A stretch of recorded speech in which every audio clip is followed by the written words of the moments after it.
Et donc, oui. Et donc, est-ce que vous diriez que malgré toutes ces difficultés que vous venez d'indiquer, est-ce que vous diriez que la,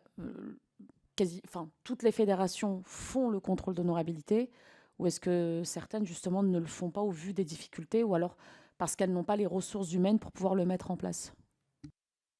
Alors, très honnêtement, je n'ai pas les éléments statistiques sur le nombre de fédérations qui n'ont pas pu mettre en place donc ce dispositif à date. Le ministère donc a cette comptabilité, pourra tout à fait vous donner les éléments. En revanche, moi, ce que je voudrais pointer, et c'est ce qui ressort donc de notre étude, c'est que dans la plupart des cas, le manque de moyens donc, pour les fédérations est un élément donc, qui est pointé. Dans 30% des cas, on pointe ce manque de moyens comme un élément, comme un frein finalement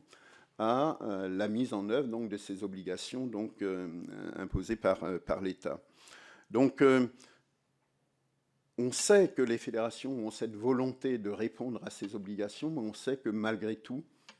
seules les grandes fédérations, souvent, disposent des moyens suffisants, à la fois pour avoir donc des référents totalement dédiés à cette lutte. Et je prends le cas, on a des fédérations de plus de 500 000 licenciés et qui sont en capacité d'avoir des temps pleins donc, sur ces questions. Ce n'est pas le cas de nos petites fédérations de moins de 100 000 licenciés, qui souvent ont des moyens financiers et des ressources humaines très faibles et qui doivent composer essentiellement avec des bénévoles. Et donc,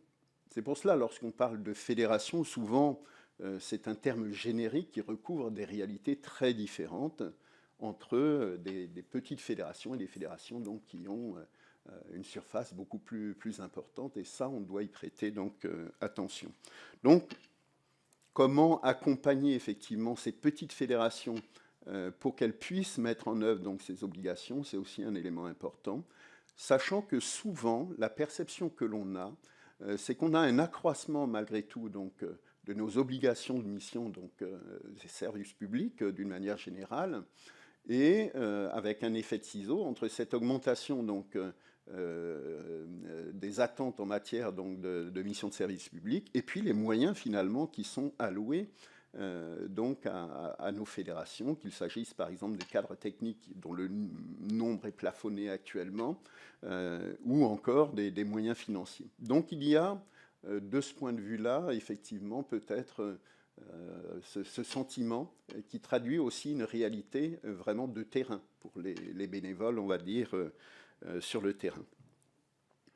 Donc le manque de moyens, pour nous, un élément donc, central dont il faut